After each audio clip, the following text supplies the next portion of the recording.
오늘날 살아가는 그리스도인들이 가장 무시하는 것이 있다면 바로 악이 아닌가 싶습니다. 아니, 무시하는 것뿐만이 아니라 무지하기까지 합니다. 이 악의 존재에 대해서 그렇게 깊게 생각하지 않습니다. 18세기 이후 계몽주의가 사회의 저변을 휩쓸었습니다. 과학으로 규명할 수 없는 것들을 무지몽매한 것으로 여겼어요. 이성과 합리성으로 경험되고 실험으로 반복적으로 증명할 수 있는 것만 참된 사실로 여겼습니다. 그래서 경험할 수 없는 것, 증명할 수 없는 것을 광명의 빛으로 비추어 어둠을 몰아내야 한다고 주장했습니다. 그래서 우리가 악마라고 하는 것, 악이라는 것, 귀신, 그런 것들을 이 세상에서 몰아냈어요. 물론 이와 함께 몰아낸 분이 또 있죠. 몰아낸 것이 아닙니다. 몰아낸 분이 있습니다. 악과 함께 하나님도 몰아냈습니다. 악을 실존하는 어떤 영이나 인격이 아니라 마치 차가움을 열의 부재, 열이 없는 상태로 이야기를 하고, 이 어두움을 빛의 부재, 빛이 없는 상태로 이야기하는 것 같이 이 계몽주의 이후에 이 사조들은, 이 세상의 사조들은 악이라는 것마저도 선의 부재, 선이 없는 상태로 추상화시켜버렸어요. 관념화시켜버렸습니다. 그러니 교육으로 마음을 선하게 만들고 교육하면 악은 자연히 소멸되고 이상적인 세상이 온다고 믿었습니다. 바로 그것이 유토피아입니다. 그것이 바로 계몽주의가 꿈꾸는 천국이에요. 하지만 계몽주의가 꿈꿔왔던 세상은 어떻게 되었습니까? 세계 제1, 2차 세계대전을 거치며 계몽주의, 그 이후에 꿈꿔왔던 유토피아는 박살이 나고 맙니다. 1차 세계대전 즈음에 오스만 투르크 제국이 아르메니아인들과 소수 여러 민족들 약 150만 명을 학살합니다. 우리는 제2차 세계대전에 스탈린이 유대인 300여만 명을 죽인 사실만 기억하지만 이미 우리가 과학주의로 새로운 미래를 꿈꾸고 있을 때 오히려 악은 더 기승을 부려서 1차 세계대전 즈음에 오스만 투르크 제국은 약 150만 명의 아르메니아인과 소수민족들을 학살하고, 이어서 제2차 세계대전 때에는 우리가 잘 아는 히틀러가 유대인 300여만 명을 학살을 하죠. 그뿐입니까? 러시아의 전신인 소비에트, 소련 연방의 스탈린은 수백만 명이 아닌 수천만 명을 이념이란 이름으로 학살을 했습니다. 악은 그저 생각 속에서 추상화되었지만 지금도 우리는 우리의 사회 속에서 실제하는 악을 마주합니다. 예수 믿는 사람에게 있어서 악을 너무 과대평가하는 것도 문제이지만 악을 너무나 과대평가하는 것, 그래서 두려워하는 것도 바른 자세가 아니지만 반대로 앞서서 말한 바와 같이 그저 추상적인 개념으로 다루는 것도 하나님의 말씀인 성경이 말하는 바와는 다릅니다. 오늘 우리가 이 마지막으로 나누게 되는 예수님께서 가르쳐 주신 간구, 다만 악에서 구하시옵소서, 나라와 권세와 영광이 아버지께 영원히 있사옵나이다.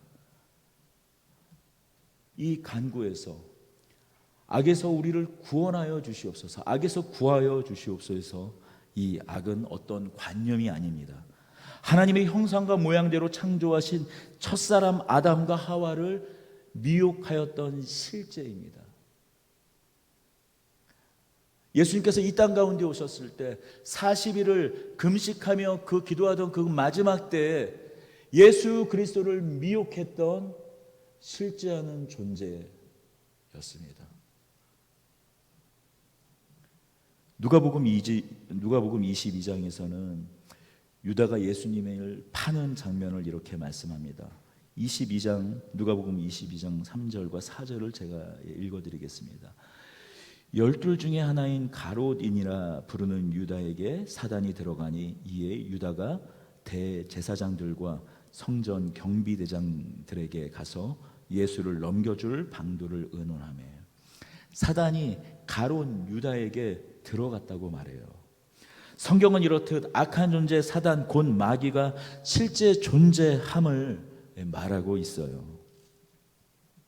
자, 그렇다면 우리는 자연스럽게 이 질문을 할 수밖에 없습니다.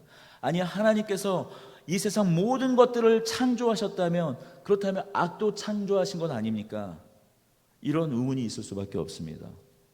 악을 창조하셨다면 이 땅의 고난도 사람이 차마 상상할 수 없는 그런 악행들, 감당할 수 없는 그런 모든 악행들의 책임은 결국 하나님이 져야 하는 것 아닙니까?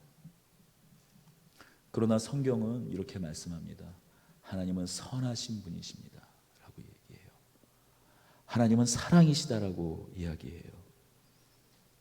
창세기 1장은 또한 우리에게 이렇게 말합니다. 하나님께서 창조하신 세상 그것을 보시기에 좋았다라고 말씀합니다. 이 세상의 영적인 존재든 물리적인 존재든 하나님께서 창조하신 이 세상 만물은 하나님께서 보시기 좋은 것으로, 좋은 모양으로, 좋은 하나님의 뜻으로 창조되었습니다. 하나님은 악을 창조하지 않으셨어요. 그럼에도 성경은 바로 이어서 2장에 사단이 등장합니다. 뱀이 하와를 유혹하는 데 처음 등장하죠. 이 뱀에 대해서 요한계시록 12장은 이 뱀을 옛뱀 곧 마귀요 사단이라고 일컫고 있어요. 우리는 이 마귀요 사단이 그렇다면 창조되지 않았다면, 그렇다면 스스로 존재했던 존재였나, 스스로 있었던 존재였나, 또 그렇게 생각할 수밖에 없죠. 그러나 성경은 분명히 이 세상에서 창조되지 않은 분, 피조되지 않은 분, 스스로 계신 분, 그분은 오직 하나님뿐임을 성경은 말씀합니다. 그렇다면 아담과 하와를 유혹하고 예수님을 유혹하고 유다에게 들어가기도 했으며 예수님께서 다시 오실 때 완전히 멸망할 이 사단은 어떻게 이 세상에 존재하게 되었는가 묻지 않을 수 없습니다. 성경에 이 사단이 어떻게 있었는지, 어떻게 존재하게 됐는지 여러 곳에 그 흔적을 발견할 수 있지만, 그럼에도 좀 명시적으로 구체적으로 우리에게 알려주는 대목은 이사야서 14장 12절에서 14절입니다. PPT를 준비했으니 우리 함께 좀 읽어보도록 하겠습니다. 이사야서 14장 12절에서 14절은 이렇게 이야기합니다. 너 아침의 아들 계명성이요 어찌 그리 하늘에서 떨어졌으며 너 열국을 엎는 자여 어찌 그리 땅에 찍혔는고 내가 내 마음에 이르기를 내가 하늘에 올라 하늘의 무별 위에 내 자리를 높이리라. 내가 북극 지폐 산 위에 앉으리라.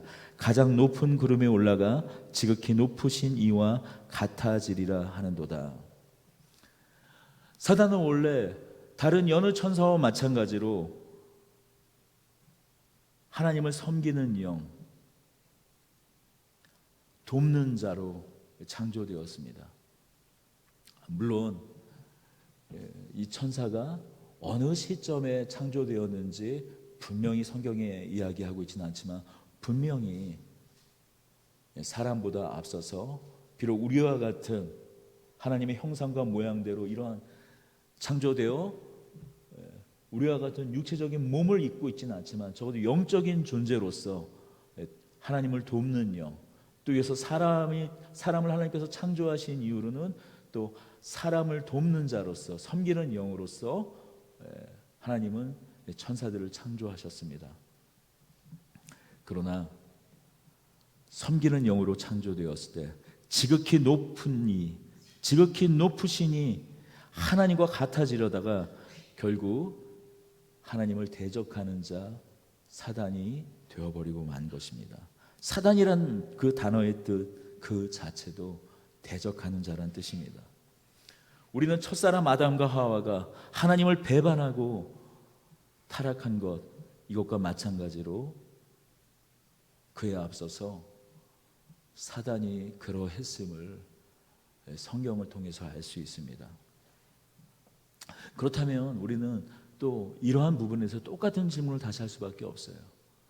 우리가 아담과 하와가 선과 악을 알게 하는 나무 열매를 먹었을 때, 아니 하나님은 모든 것을 알고 계시는 분이시라면 왜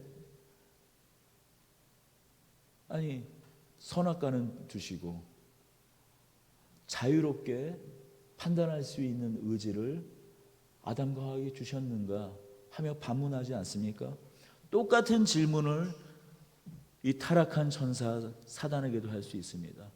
하나님, 그냥 섬기는 영이면 그저 시키는 대로 고분고분하게 그저 다른 것들은 할 수 없도록 그렇게 창조하셨으면, 그 타락하여서 사단이 하나님을 대적하는 자가 되지 않았을 텐데 왜 천사에게 자유로운 의지 그것을 주셨습니까?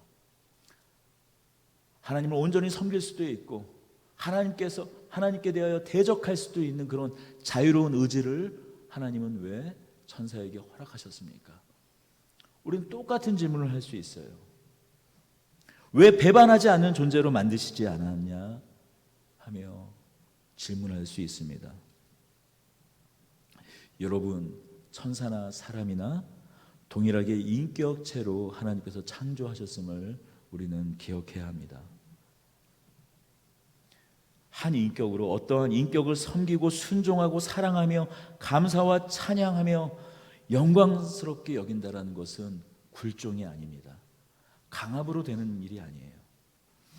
비록 힘과 권능의 차이는 있을지라도 마치 대등한 자로서, 인격과 한 인격이 대면하여 마치 대등한 자로서 서로에게 모든 것이 가능한 그 자유로운 의지에 따라 마음과 힘을, 뜻을 다하여 섬기고 사랑하며 감사하고 찬양하며 영광을 올릴 때 그것이 참된 섬김입니다. 참된 사랑입니다. 참으로 하나님께 영광이 되는 것입니다. 여러분, 이렇게 대등한 존재까지로 여기며 자유로운 의지를 주신 것에 대해 하나님께 대하여 악하다고 어떻게 말할 수 있을까요? 만약 하나님께서 우리에게 이러한 자유로운 의지를 주시지 않았다면, 자유로운 그 인격으로서의 영을 하나님께서 창조하지 않으셨다면, 사랑, 감사, 인내, 그것이 무엇이라고 하든 우리가 궁극적이라고 여기는 가치들은 아무 의미가 없어지는 것입니다. 그저 프로그램된 것, 그저 시키는 대로 이루어지는 결과물에 불과하지 않겠습니까? 거기에 어떤 고급한 가치가 있을 수 있겠습니까? 한 인격과 인격으로 내 마음과 뜻을 다하여 사랑하는 그러한 사랑, 그런 고급한 사랑이 자유로운 의지가 아니고 어떻게 가능하겠습니까? 어떻게 자유로운 의지로서 섬기는 것이 아니라면 그것이 참된 섬김이겠습니까? 그저 그렇기에 우리가 이 세상에서 실제하는 악에 대해 생각할 때 조심할 점이 바로 이것입니다. 무슨 신화나 요즘 나오는 SF 영화와 같이 이 세상이 착한 신과 악한 신의 싸움장이며 종국에는 착한 신, 하나님이 악한 신 사단에게 이기는 그러한 세계관으로 이 세상 역사를 바라봐서는 안 돼요. 물론 영적 전쟁이 있는 것 같습니다. 그러나 여러분이 생각하는 어떤 영화에서와 같이 신화에서와 같이 악한 신 하나님이 있고 그에 대적하는 사단이라는 어둠의 영, 어둠의 신이 있어서 이것이 이 둘이 싸워서 끝날에는 하나님이 이기신다. 그러한 세계관은 성경이 말하는 세계가 아니에요.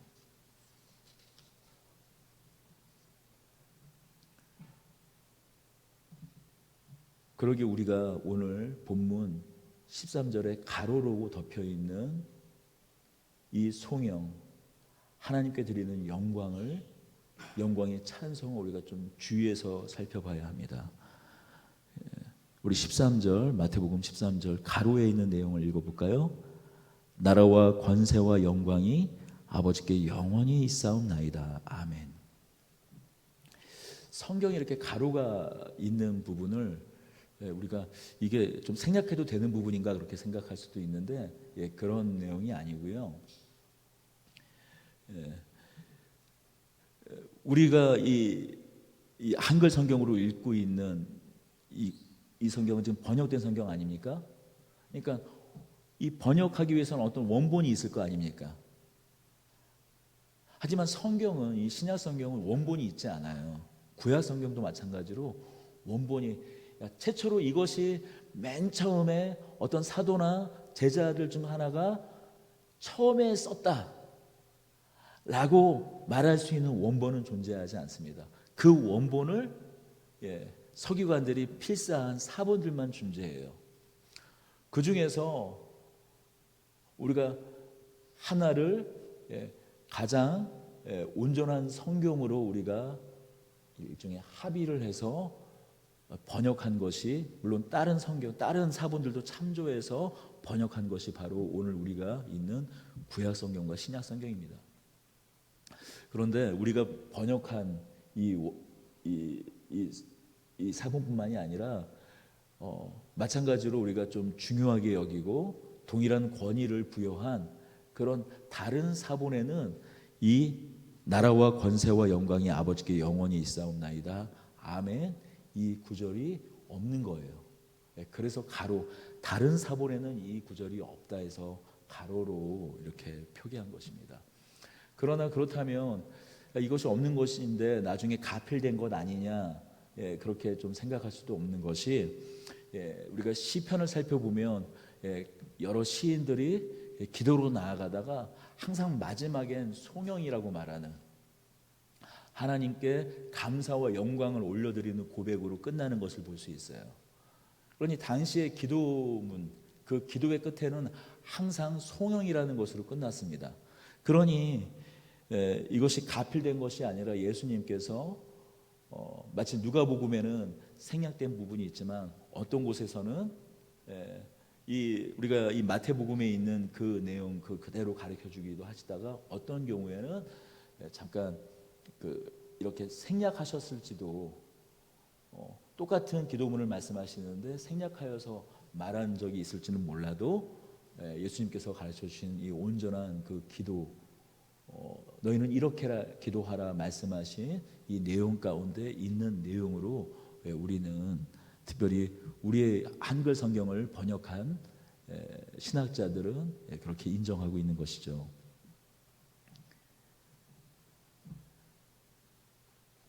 나라와 권세와 영광이 아버지께 영원히 있사옵나이다. 아멘. 앞서서 제가 뭐라고 말씀드렸나요? 이 세상은 선한 신과 악한 신의 싸움장, 그것으로 우리는 오해하면 안 된다고 말씀드렸습니다. 이 주기도문의 송영은 이렇게 끝이 납니다. 나라와 권세와 영광이 아버지께 영원히 있사옵나이다. 아멘. 하나님 나라와 하나님의 권세, 하나님의 영광은 한 번도 누구에게 찬탈되거나 빼앗기거나 그 빛이 바래거나 하지 않았습니다. 영원히 있사옵니다. 영원부터 영원까지 하나님의 나라, 하나님의 권세와 그 권능, 하나님의 영광은 영원하십니다 하는 고백입니다. 이것이 성경의 고백이에요.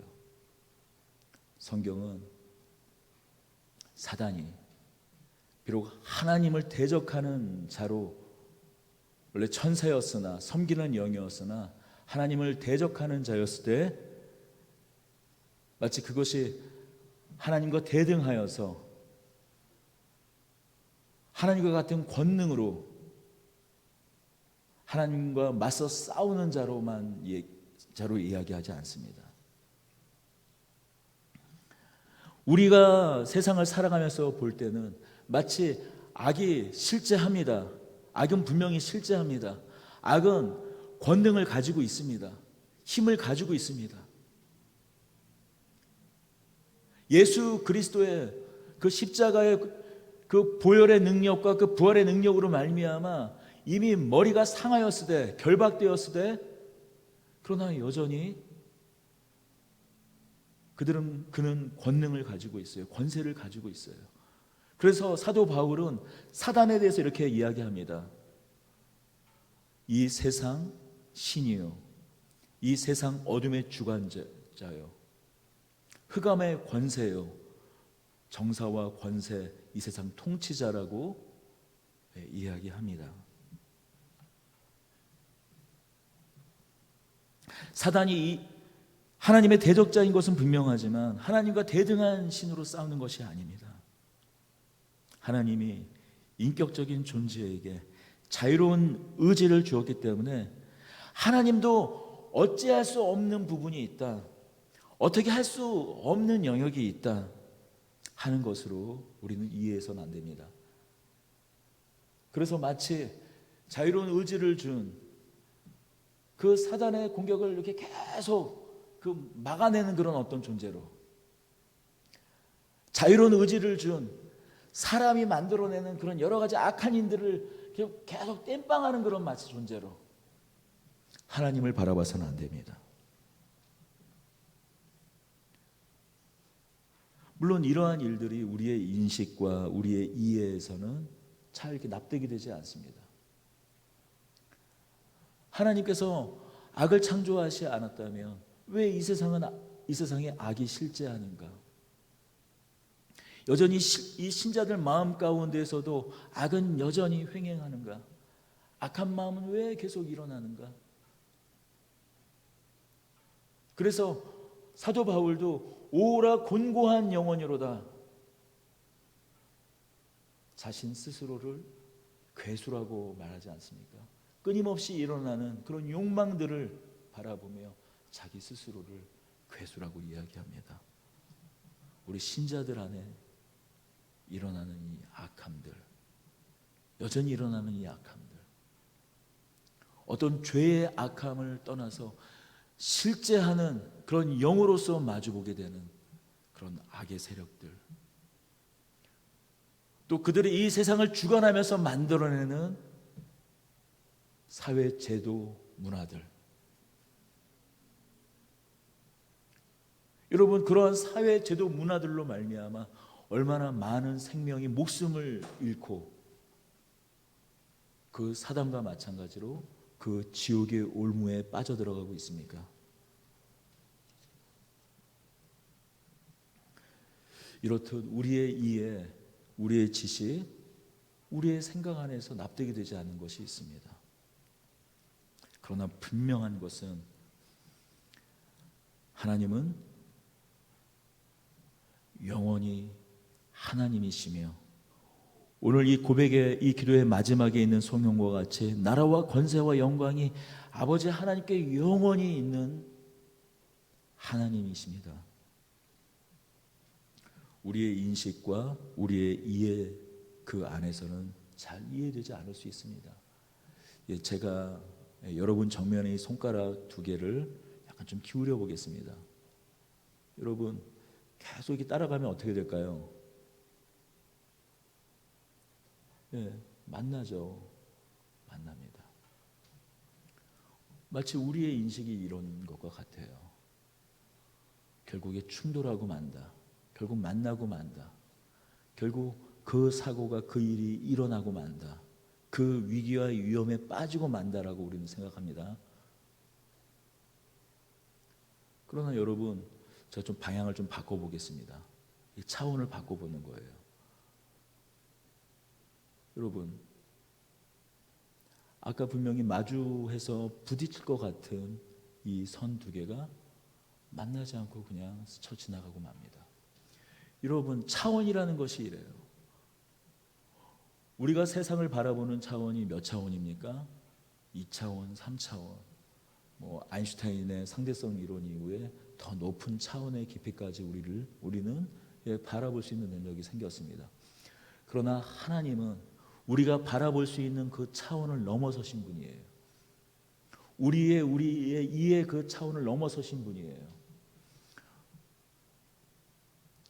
여전히 악이 실제하는데, 악이 횡행하는데 어떻게 하나님께서 끝내 이기실 수 있는가? 하나님께 영광이 영원히 있을 수 있는가? 이미 예수 그리스도께서 십자가에 못 박히시고 죽으시고 사흘 만에 부활하셨을 때 이미 우리의 이해, 우리의 지각 그것을 뛰어넘으신 분이심을 이미 하나님께서는 드러냈습니다. 사단은 하나님의 아들 메시아 예수 그리스도가 십자가에 못 박히면 그걸로 끝나는 줄 알았습니다. 그러나 예수 그리스도께서 부활하셨어요. 그 부활의 신비, 그 복음을 사도들은 이렇게 이야기합니다. 만세 전부터 감추어진 비밀이었다라고 사도들은 성경을 통해서 말씀합니다. 그리고 그 비밀이 낱낱이 우리에게 밝혀진 바 되었다고 말씀합니다. 하나님의 영광, 하나님의 승리, 그 아들을 통한 승리 역시 마찬가지입니다. 하나님께서 전능하시다 하는 것은 하나님께서 못하시는 것이 없다라는 의미가 아니에요. 여러분, 제가 이 하나님의 전능에 대해서 여러 번 말씀드렸습니다. 여러분, 우리가 하나님이 전능하시다 하실 때 그 전능을 무엇이라고 대부분 이해하고 있습니까? 못하시는 분이 없으시다. 그냥 마음만 먹으면 홍해 쫙 요단강도 그냥 걷게 하시고 예수님 그냥 물 위를 그냥 걸으시고 하나님이시니 그쯤은 아무것도 아니지 심은 좀 먹게 아닌가. 하나님이 전능하시다. 못하시는 마음먹은 대로 다 하시는 분이시다. 우리는 그런 차원으로 하나님의 전능, 하나님의 정능성을 이해합니다. 그러나 성경이 말하는 하나님께서 전능하시다 하시는 그 말씀은 단순히 못하시는 일이 없는 분으로서의 의미보다는 그의 자유로운 의지와 계획에 따라 그의 뜻한 바를 반드시 이루시는 권능으로서 하나님의 전능성을 이야기하십니다. 세상에 그 어떤 대적이 있다고 하더라도 인간들의 실수, 인간들의 연약함으로 말미암아 마치 하나님의 계획이 다 꼬이는 것 같더라도 아담과 하와가 그러지 않았습니까? 사울왕이 그러지 않았습니까? 인간의 수많은 그런 실수로 말미암아 하나님의 계획이 물거품되는 것 같지만 또 사단의 방해로 사단의 대적함으로 말미암아 하나님의 계획이 끝나는 것 같지만 무의로 돌아가는 것 같지만 그렇게 십자가로 끝나는 것 같지만 십자가에서 오히려 죽음이 죽었던 것 같이 하나님은 그의 자유로운 의지와 계획에 따라 그의 뜻한 바를 반드시 이루시는 권능으로 이 세상을 통치하고 다스리신다.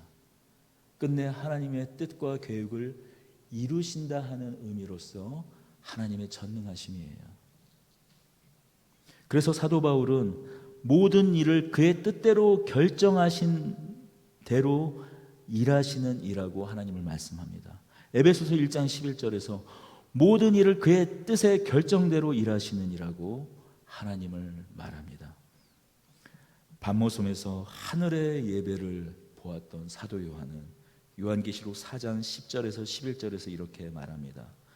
24 장로들이 보좌에 앉으신 이 앞에 엎드려 세세토록 살아계시는 이에게 경배하고 자기 관을 보좌 앞에 드리며 이르되 우리 주 하나님이여 영광과 존귀와 권능을 받으시는 것이 합당하오니 주께서 만물을 지으신지라 만물이 주의 뜻대로 있었고 또 지으심을 받았나이다 하더라.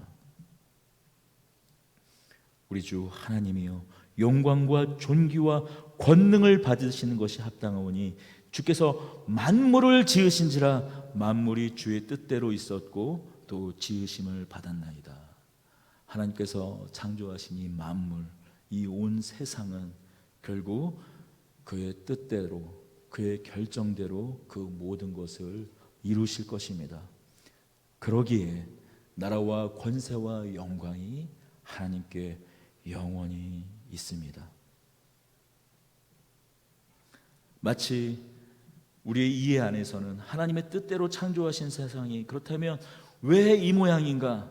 마치 실패한 것 같고 여전히 악은 횡행하고 아니 영화 제목같이 악마를 보았다 하는 일들이 끊임없이 우리 앞에서 일어나지만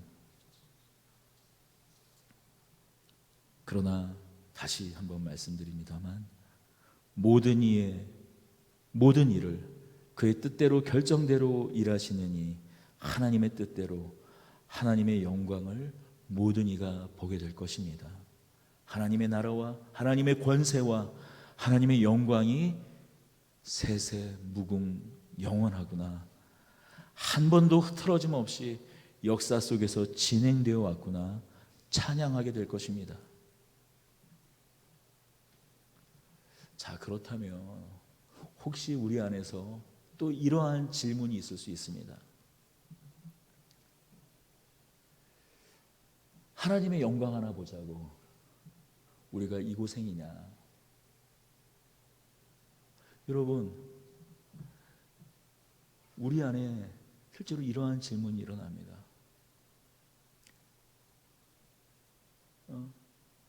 그의 나라와 그의 영광을 구하라라는 이 성경의 말씀 앞에 아니 우리가 하나님의 영광 오직 그것 때문에 우리가 이 고생을 해야 되는 거냐, 이 고난을 당해야 되는 거냐, 그런 질문이 때로는 우리의 고난 앞에서 우리가 시험당하는 그 앞에서 우리는 그러한 질문을 마주하게 돼요.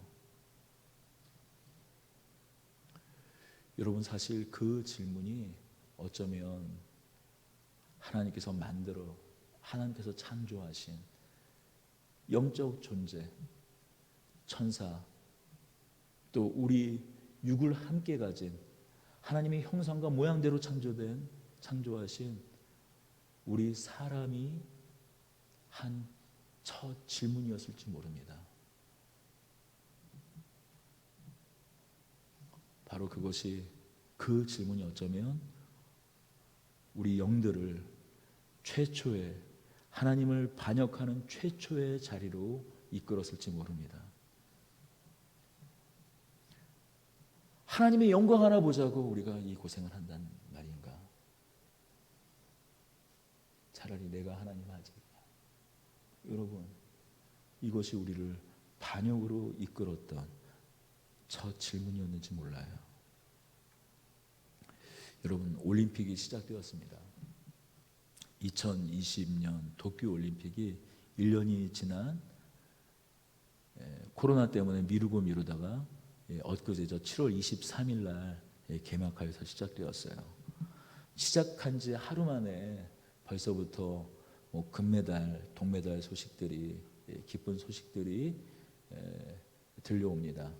뭐 양궁에서 금메달, 또 태권도와 좀 아쉽지만 뭐 태권도와 또 펜싱에서 동메달 소식이 들려왔어요. 양궁과 태권도는 뭐 아이고 또 땄구나 그런 생각이 들죠. 한국에서 최고면, 한국에서 1등이면 세계에서도 1등 아닙니까? 그래서 태권도에서 동메달 소식이 많이들 아쉬워하더라고요.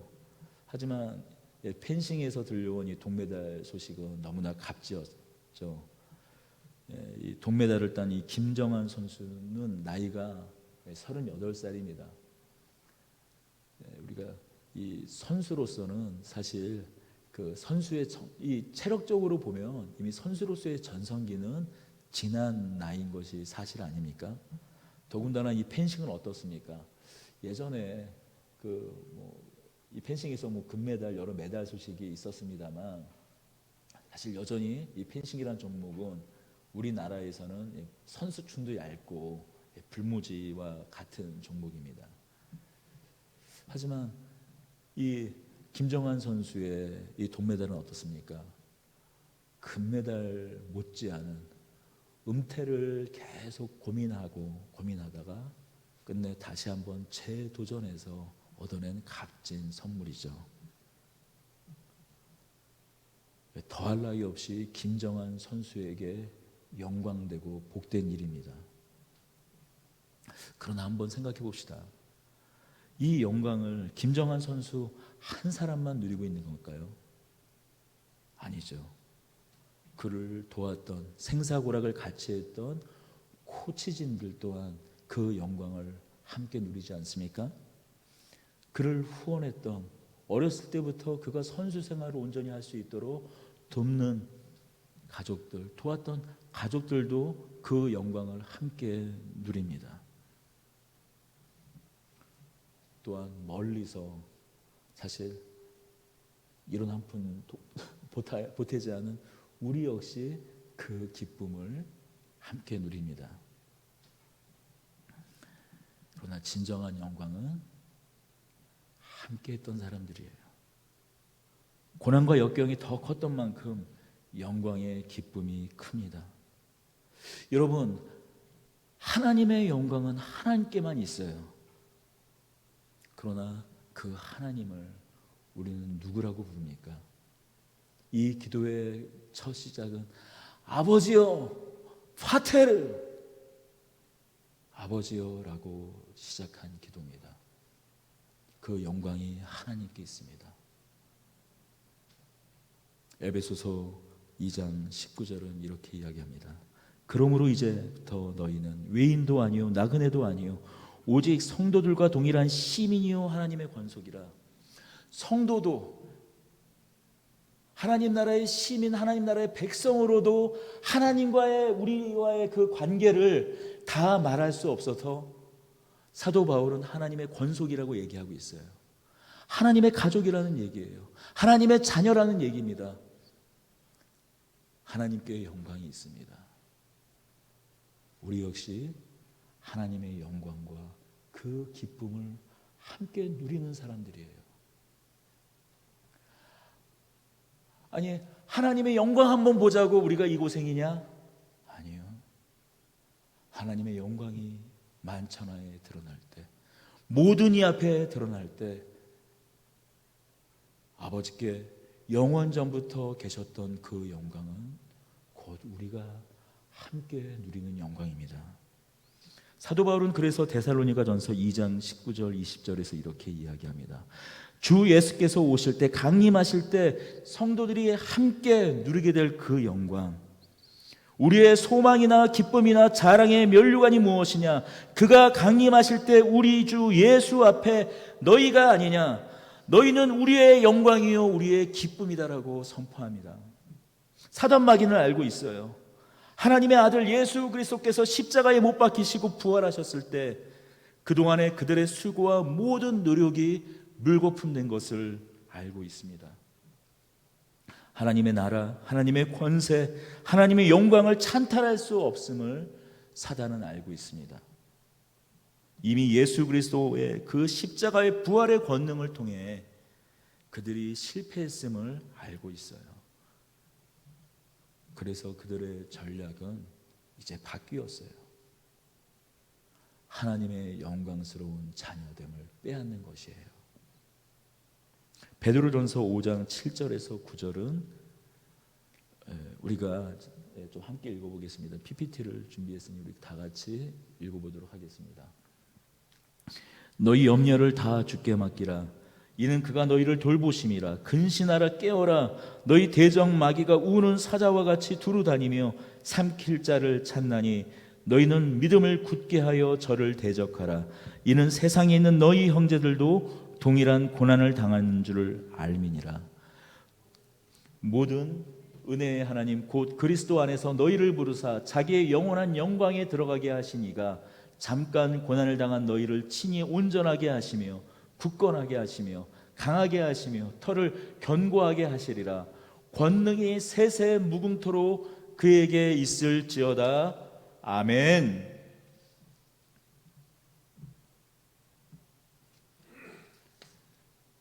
너희를 부르사 자기의 영원한 영광에 들어가게 하시니가. 이미 우리는 예수 그리스도 안에서 그 영광에 들어간 사람들입니다. 여러분, 여러분의 형편과 처지, 여러분의 사는 모양, 거기에 어떤 영광이 있냐고요? 거기에 어떤 선한 것이 있냐고요? 거기에 어떤 아름다움이 있냐고요? 거기에 도대체 어떤 영광이 있냐고요? 여러분, 사도 베드로는 우리에게 말합니다.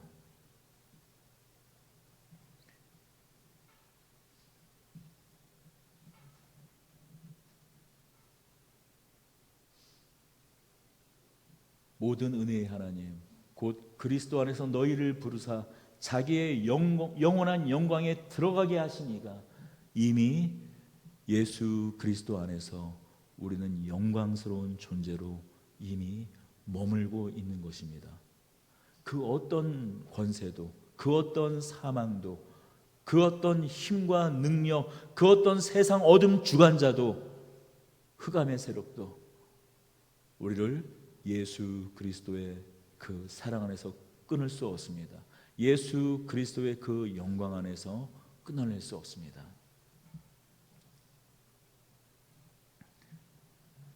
너희 염려를 다 주께 맡기라. 이는 그가 너희를 돌보심이라. 예수님께서 우리에게 기도하라고 말씀하십니다. 악에서 우리를 구하소서. 우리가 이렇게 기도할 수 있는 것은 그 기도는 응답되는 기도이기 때문입니다. 그 기도는 즉시 실행되는 기도이기 때문입니다.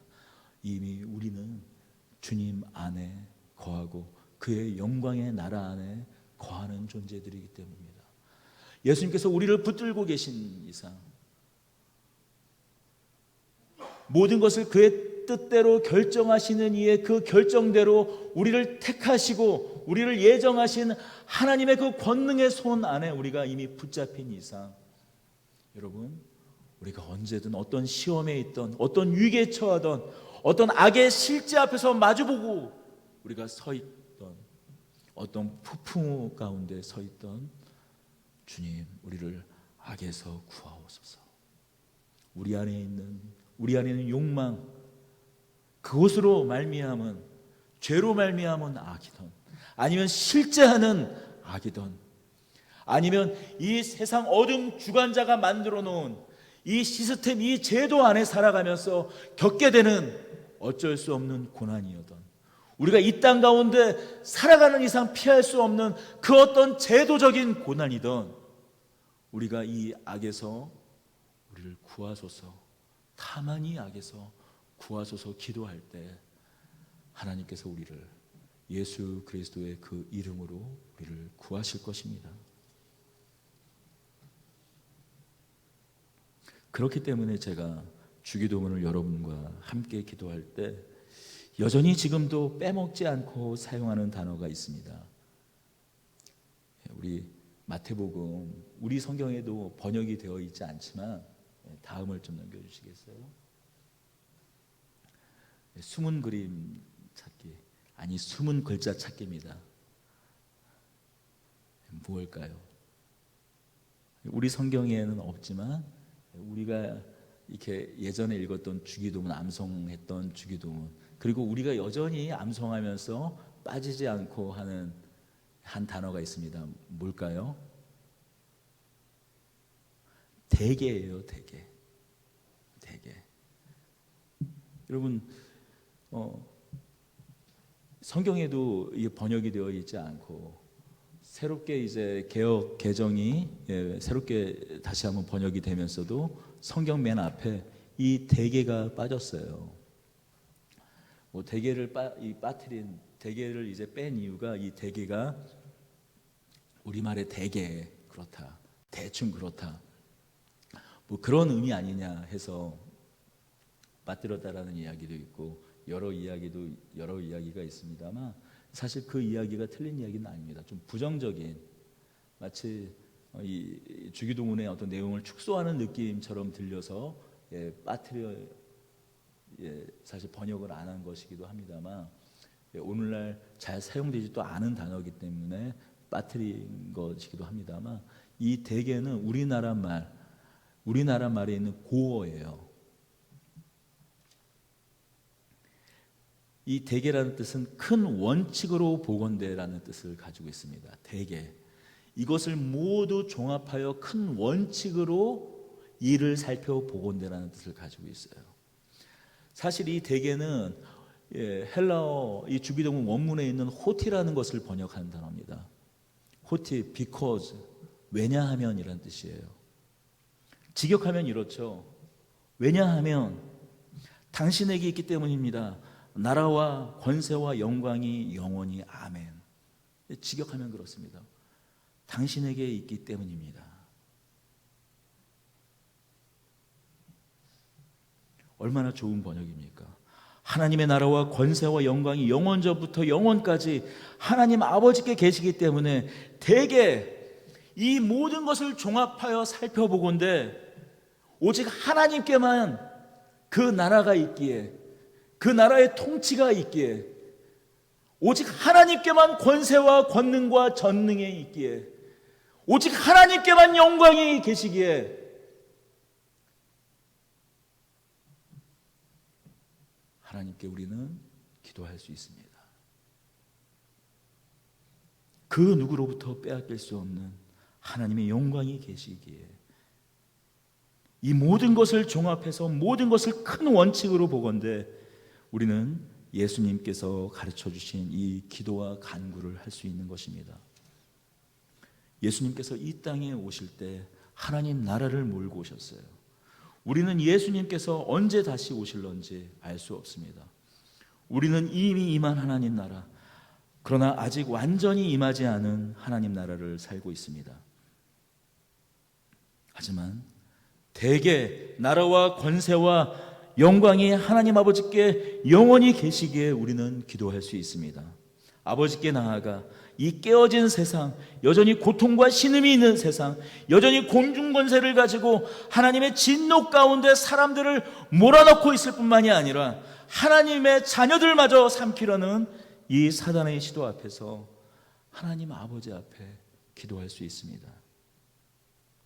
하늘을 바라보며 땅을 살되 여전히 땅에 잇대어 사는 우리, 하늘을 바라보며 살되 여전히 땅에 잇대어 살아가는 우리는 하나님 아버지께 기도하며 나아갈 수 있습니다.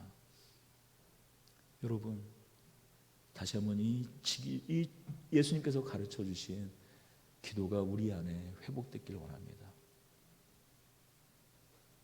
하나님 나라를 살아가는 이미 임한 하나님 나라, 그러나 이제 완전히 임할, 예수님께서 다시 오실 때 완전히 임하게 될 하나님 나라를 바라며 소망하며 끝내 최후 승리의 영광으로 이 땅 가운데 만천하에 그의 나라와 그 나라가 어떤 것인지, 그의 권능, 하나님의 전능과 그의 권능이 무엇인지, 그리고 그 나라의 통치와 그 권능 아래 살아가는 그 복됨이 무엇인지 하나님의 그 영광을 낱낱이 만천하에 드러낼 그날을, 그 영광스러운 나라를 바라고 소망하며 우리는 하늘과 땅을 잇대어 살아가며 이 기도를 합니다. 우리 함께 오늘은 이 마태복음 6장에 있는 주기도문의 번역이 아니라 우리 믿음의 선배들이 좀 예스럽게 번역한 오늘 이 주기도문을 외우며 우리 함께 좀 기도하며 오늘 예배를 마치도록 하겠습니다. 하늘에 계신 우리 아버지여, 이름이 거룩히 여김을 받으시오며 나라의 임하시오며 뜻이 하늘에서 이루어진 것 같이 땅에서도 이루어지이다. 오늘날 우리에게 일용할 양식을 주옵시고 우리가 우리에게 죄 지은 자를 사하여 준 것 같이 우리의 죄를 사하여 주옵시고 우리를 시험에 들게 하지 마옵시고 다만 악에서 구하시옵소서. 대개 나라와 권세와 영광이 아버지께 영원히 있사옵나이다. 아멘.